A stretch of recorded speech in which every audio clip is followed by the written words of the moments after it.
സുഭാഷ് സാധനം മേടിക്കാൻ വേണ്ടി പുറത്തേക്ക് പോകണം. അപ്പോൾ സുധീഷ് പറയുന്നുണ്ട്, ഏട്ടൻ ഇപ്പോൾ പുറത്തേക്കൊന്നും പോകണ്ട, ഏട്ടൻ വീട് വിട്ട് പോയ കാര്യം നാട്ടുകാർക്കൊക്കെ അറിയാം, അപ്പോൾ എല്ലാവരും ഏട്ടൻ്റെ അടുത്ത് ചോദ്യം ചെയ്യും എന്നൊക്കെ പറയുന്നുണ്ട്. അപ്പോൾ സുഭാഷ് പറയുന്നുണ്ട്, അത് ഞാൻ മാനേജ് ചെയ്തോളാം എന്ന് പറഞ്ഞിട്ട് നികേഷിനെയും കൂടിയിട്ട് പുറത്തേക്ക് പോകുന്നുണ്ട്. അപ്പോൾ ചായക്കടയിലുള്ളവരും വഴിയിൽ കാണുന്നവരൊക്കെ ചോദിക്കുന്നുണ്ട്, എന്താ സുഭാഷ് നീ നാട് വിട്ട് പോയിട്ട് വന്നോ, നിന്നെ തേടി അനിയന്മാർ കുറേ അലയുന്നുണ്ടായിരുന്നല്ലോ എന്നൊക്കെ പറയുന്നുണ്ട്. അപ്പോൾ അതിനുള്ള മറുപടി നികേഷ് കൊടുക്കുകയും ചെയ്യുന്നുണ്ട്. അങ്ങനെ വരുമ്പോൾ വലിയച്ഛനെ കാണുന്നുണ്ട്. അപ്പോൾ വലിയച്ഛൻ്റെ അടുത്ത് സംസാരിക്കുകയൊക്കെ ചെയ്യുന്നുണ്ട്. ഞാനില്ലാണ്ടായപ്പോൾ വീട്ടിൽ വന്ന അനിയന്മാർക്ക് സപ്പോർട്ട് ചെയ്തതും ഒക്കെ എനിക്ക് അറിഞ്ഞു, എനിക്ക് ഭയങ്കര സന്തോഷമായി അത് കേട്ടപ്പോൾ എന്നൊക്കെ പറയുന്നുണ്ട്. അപ്പോൾ ജ്യോത്സ്യന്മാരെ കൊണ്ടുവന്നിട്ട് അതൊക്കെ തെറ്റാണെന്ന് തെളിയിച്ചു.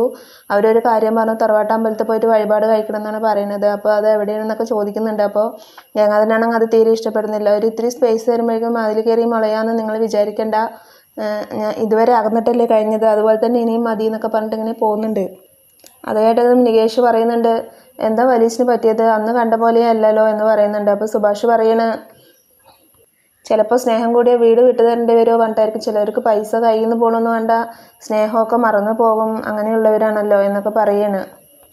സുഭാഷ് വർക്ക് സൈറ്റിലേക്ക് പോകുമ്പോഴേക്കും അവിടെ ചാന്ദിനി കരയുന്നുണ്ടാവും. അപ്പോൾ എന്താ ചാന്ദിനി കരയുന്നതെന്ന് അന്വേഷിക്കുമ്പോൾ അവിനാഷ് പറയുന്നുണ്ട്, വീട്ടിൽ കല്യാണാലോചന നടക്കുന്നുണ്ട്, അതുകൊണ്ടാണ് എൻ്റെ അടുത്തേക്ക് കൂട്ടിയിട്ട് വന്നത്, ഇപ്പോൾ എൻഗേജ്മെൻറ്റ് കഴിക്കണം എന്നാണ് പറയുന്നത്. അപ്പോൾ അവിടെ നിന്ന് കുറച്ച് ആൾക്കാർ വിളിക്കാൻ വരുന്നുണ്ട്, അതുകൊണ്ട് അവൾക്കാണെങ്കിൽ അത് ഇഷ്ടമല്ല, ഇനി എവിടേക്കാണ് മാറ്റി നിർത്തുക എന്ന് പറഞ്ഞിട്ടാണ് അങ്ങനെയൊക്കെ പറയുന്നുണ്ട്.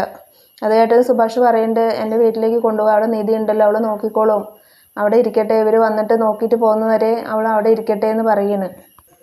സുധീഷിനെയും ഹരീഷിനെയൊക്കെ വിളിച്ചിട്ട് പറയുന്നുണ്ട് സുഭാഷ്, അവിനാഷ് പെങ്ങളെയും കൂട്ടിയിട്ട് വരുന്നുണ്ട്, അവൾ കുറച്ച് ദിവസം അവിടെ ഉണ്ടാവും എന്നൊക്കെ പറയുന്നു. അവിനാഷ് പെങ്ങളെയും കൂട്ടി അങ്ങനെ കിളിക്കൂട്ടിലെത്തിയിട്ട് നികേഷിൻ്റെ ഹരീഷിൻ്റെ അടുത്തും അവൻ്റെ അടുത്തൊക്കെ എല്ലാവരുടെ അടുത്തും പറയുന്നുണ്ട്, എൻ്റെ പെങ്ങളുടെ കല്യാണം ഇഷ്ടമല്ല, ചെക്കനെ ഇഷ്ടമല്ല, അവരാണെങ്കിൽ വലിയ ആൾക്കാരാണ്, അവർ വന്നു കഴിഞ്ഞാൽ ഒരുപാട് പ്രശ്നമാകും, അതുവരെ ഇവിടെ നിന്നോട്ടെ എന്ന് പറയുന്നുണ്ട്. നിധി പറയുന്നുണ്ട്, എന്നാൽ ഞാൻ 2-3 ദിവസം ലീവ് എടുത്തിട്ട് അവളുടെ കൂടെ നിൽക്കാമെന്നൊക്കെ പറയുന്നു.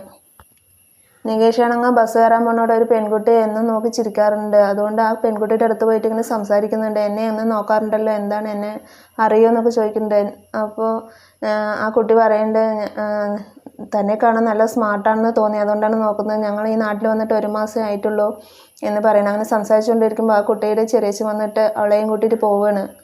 സുഭാഷ് സുധീഷിൻ്റെ അടുത്ത് പറയുന്നുണ്ട്, തറവാട്ടമ്പലത്തിൽ എങ്ങനെയെങ്കിലും പോയി ഒരു വഴിപാട് കൊടുക്കണം, എന്നാലേ നമ്മുടെ പ്രശ്നങ്ങളൊക്കെ തീരുള്ളൂ എന്ന് പറയണം. സുധീഷ് പറയുന്നുണ്ട്, അപ്പോൾ തമാശ രീതിയിൽ നമുക്ക് വേറെ ഏതെങ്കിലും അമ്പലത്തിൽ പോയിട്ട് വഴിപാട് കഴിച്ചിട്ട് ഈ അമ്പലത്തിലേക്ക് ട്രാൻസ്ഫർ ചെയ്യാൻ പറഞ്ഞാൽ പോലെ ദൈവത്തോട് എന്നൊക്കെ പറഞ്ഞിട്ട് അവരിങ്ങനെ കോമഡിയൊക്കെ പറഞ്ഞിട്ട് ഇങ്ങനെ നടക്കുന്നുണ്ട്. അപ്പോൾ ഇന്നത്തെ എപ്പിസോഡ് ഇത്രയേ ഉള്ളൂ. Thank you for watching my video.